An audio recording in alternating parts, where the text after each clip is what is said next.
Assalamualaikum warahmatullahi wabarakatuh. Di sini kami akan mempresentasikan hasil kerja dari kelompok 17 yang beranggotakan Bang Mirja, Raka Dwi, Ridho Nur Rahman, dan Angga Maisya Siaga dengan judul Implementasi Algoritma Regresi Linear Sederhana dalam Memprediksi Besaran Pendapatan Daerah Kabupaten Deli Serdang, Sumatera Utara. Baik, yang pertama itu latar belakang. Prediksi adalah suatu proses pemikiran secara sistematis tentang sesuatu yang paling mungkin terjadi di masa depan berdasarkan informasi masa lalu dan sekarang, agar kesalahannya dapat diperkecil. Beberapa faktor yang mempengaruhi kebesaran pendapatan daerah yaitu jumlah penduduk, pengeluaran pemerintah, dan inflasi. Sehingga setiap tahun Dinas Pendapatan Deli Serdang melakukan rapat dengan tujuan untuk menentukan sumber pendapatan, sumber potensi pendapatan yang baru, serta besaran pendapatan. Akan tetapi, cara tersebut sering tidak sesuai dengan kenyataan atau realita yang ada. Akibatnya berpengaruh pada belanja daerah yang sudah ditetapkan sebelumnya, sehingga kadang-kadang ada program pemerintah yang dijalankan tidak sesuai dengan yang telah direncanakan sebelumnya. Rumusan masalah yang pertama yaitu bagaimana merancang sistem pendapatan daerah dengan menggunakan metode regresi linear. Next. Batasan masalah. Menggunakan data dari Kabupaten Deli Serdang tahun 2017 hingga tahun 2018. Tujuan penelitian. Seperti yang kita tahu, mengimplementasikan metode regresi linear untuk mendapatkan nilai keuntungan dari data yang didapatkan untuk digunakan untuk memprediksi besaran pendapatan daerah. Manfaat penelitian. Yang pertama, memahami alur kerja dari metode regresi linear dari pengelolaan data keuangan yang didapatkan daerah Kabupaten Deli Serdang. Yang kedua, memprediksikan pendapatan keuangan daerah Kabupaten Deli Serdang. Yang ketiga, data yang didapatkan akan menjadi acuan yang digunakan dari Kabupaten Deli Serdang. Nah, di sini ada pohon pinjaman pustaka. Data mining itu adalah suatu proses yang digunakan untuk mengekstraksi atau mencari data yang berukuran besar. Informasi yang didapatkan dengan proses data mining akan berguna pada pengembangan aplikasi. Dasarnya data mining menggunakan proses teknik statistik, matematika, dan machine learning untuk memproses dan informasi yang bermanfaat. Terus ada regresi linear. Analisis regresi adalah suatu metode statistik yang mengamati hubungan antara variabel terikat Y dan serangkaian variabel bebas 1 sampai XP. Nah, tujuan dari metode ini untuk memprediksi nilai Y untuk nilai X yang diberikan. Nah, di sini ada persamaan dari model regresi linear, yaitu Y sama dengan A plus BX. Y adalah variabel terikat yang diprediksi. X adalah variabel bebas dan A adalah koefisien, yaitu nilai Y pada saat X sama dengan 0, dan B adalah konstanta, yaitu perubahan rata-rata Y terhadap perubahan X. Selanjutnya, di sini metode penelitian. Yang pertama kita memulai penelitian, yang kedua perumusan masalah, yang ketiga studi literatur, ketiga pengumpulan data. Nah, pengumpulan data ini kita dapatkan dari studi literatur, dokumen literatur mengenai dari data tersebut. Kita mengambil data tahun 2017 hingga 2018 yang akan dikelola menggunakan regresi linear untuk mendapatkan hasil yang diinginkan. Terus ada perhitungan prediksi, pembahasan, penulisan laporan, dan selesai. Selanjutnya, hasil analisis dan pembahasan. Berikut adalah tabel pendapatan daerah Kabupaten Deli Serdang dari tahun 2017 hingga tahun 2018. Dan kita membaginya menjadi waktu 2 bulan hingga 1 tahun. Selanjutnya kita sederhanakan dengan nilai X, yaitu sebagai nilai bulan dari setiap keuntungan yang didapatkan, dan Y adalah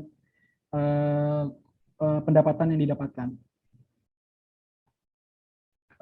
Yang pertama, kita menentukan sigma X dari nilai dalam bulannya yang didapatkan 54, dan nilai Y kita sigmakan, kita totalkan semua, dan didapatkan hasil seperti ini.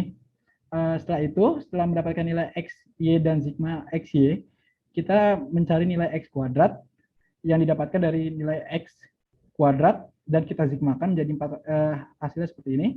Dan Y kita dapatkan dari keuntungannya, kita kuadratkan menjadi seperti ini, dan kita sigmakan menjadi seperti ini, nilai ini. Setelah itu, kita mengkalikan nilai X dan Y, yang XY didapatkan dari nilai X dan Y, didapatkan hasil seperti ini. Setelah itu, kita sigmakan nilainya, dan mendapatkan total seperti ini. Setelah mendapatkan hasil yang dijelaskan di slide sebelumnya, kita memperhitungkan nilai konstanta A. Konstanta A punya rumus sigma Y kali sigma X kuadrat minus sigma XY per sigma X kuadrat min sigma X kuadrat. Kita masukkan dan hitung, akan mendapatkan hasil 81.072,65 sen. Setelah itu, kita memperhitungkan koefisien B. Koefisien B mempunyai rumus N kali sigma XY minus sigma X kali sigma Y per NX kuadrat minus sigma X dikuadratkan. Dan mendapatkan hasil 51.848,3 sen. Hasil yang persamaan dari regenerasi linear yang kita dapatkan dari nilai X dan Y, kita jumlahkan, kita masukkan dengan hasil regenerasi linear Y sama dengan 81.072,65 sen tambah 51.848,3 sen.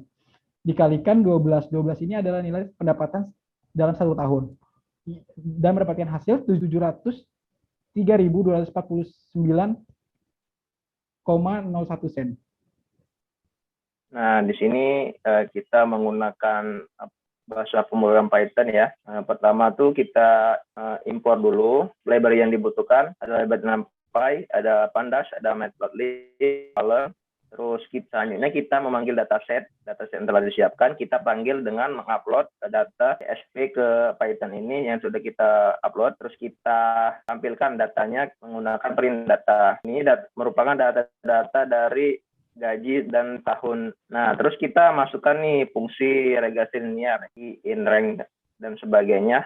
Nah, di sini kita menggunakan A sama dengan ABS itu absolut karena pendapatannya itu nggak akan minus gitu. Setelah kita jalankan, kita print main tahun, main gaji, terus print koefisien B dan konstanta A-nya itu. Didapatkan main gajinya 5,4 seperti di tabel yang di slide, terus main gajinya 19 sekian, terus koefisiennya itu 81,0772 dan konstantanya itu 51,848 sekian. Kita terus menggunakan rumus regresi linear itu Y plus B plus A X, atau bisa juga Y A plus B X. Nah, X ini kita pakai kita inputkan 12 karena 12 ini satuan tahun, jadi 12 bulan sama dengan 1 tahun. Jadi didapatkan nih hasilnya 703.249, sekian. Nah, ini nih prediksi pendapatan Kabupaten Deli Serdang dalam kurun waktu 1 tahun yang bisa dikatakan pendapatan tahun 2019 nanti Kabupaten Deli Serdang itu sekitar 70324, sekian ini. Nah, selanjutnya kita memvisualisasikan datanya. Dan kita menampilkan isi grafik sebagai visual data yang diolah. Kita membuat satu grafik dengan library Matplotlib. Ketika dijalankan akan menampilkan data asli dari dataset. Nah, yang biru-biru ini data-data asli dari dataset itu. Nah, di mana sumbu X dan sumbu X ini adalah merupakan tahun, dan sumbu Y merupakan pendapatan. Nah, penyebaran yang seperti ini didapat dengan data yang sudah dibuat di Excel. Terus selanjutnya kita from sklearn, kita masukkan rumus ini. Selanjutnya kita memecah data training dan data testing dengan perintah seperti kita akan memakai data kita 80% dan 80% untuk data training, 20% untuk testing. Terus kita jalankan from sklearn linear model ini untuk fitting metode regresi linear untuk mempersiapkan atau memanggil metode regresi linearnya. Nah, terus yang Selanjutnya kita visualisasi proses data trainingnya. Nah, sudah dapat nih tampilan suatu grafik masa kerja pendapatan terhadap pendapatan, di mana titik-titik biru ini adalah data asli dan garis merah ini adalah data prediksi. Nah, berdasarkan titik biru ini, machine learning akan membuat suatu model yang bisa memprediksi. Nah, hasil dari modelnya itu ini garis merah ini. Selanjutnya kita gunakan data yang 20% tadi untuk testing. Kita juga bisa memvisualisasikan datanya tersebut. Kita jalankan proses testingnya. Nah, ini adalah proses testing yang sama dengan training tadi. Dari 20% data didapatkan hasil garis merah ini merupakan data asli dan garis merah ini merupakan prediksi. Kesimpulannya, Berdasarkan proses hasil perhitungan yang telah dilakukan, maka diketahui nilai prediksi besaran pendapatan daerah Dinas Pendapatan Kabupaten Deli Serdang dalam tahun 2019 adalah 703.249.01 sen. Dengan menggunakan algoritma regresi linear sederhana, dinilai dapat memprediksi besaran pendapatan daerah Dinas Pendapatan Daerah Kabupaten Deli Serdang untuk tahun berikutnya, sehingga program-program yang direncanakan sebelumnya oleh Dinas Pendapatan dapat berjalan dengan lancar, dan juga dapat membuat program-program yang baru agar dapat meningkatkan pendapatan daerah untuk memajukan daerah tersebut. Baik, sekian dari kami. Mohon maaf bila ada kekurangan. Assalamualaikum warahmatullahi wabarakatuh.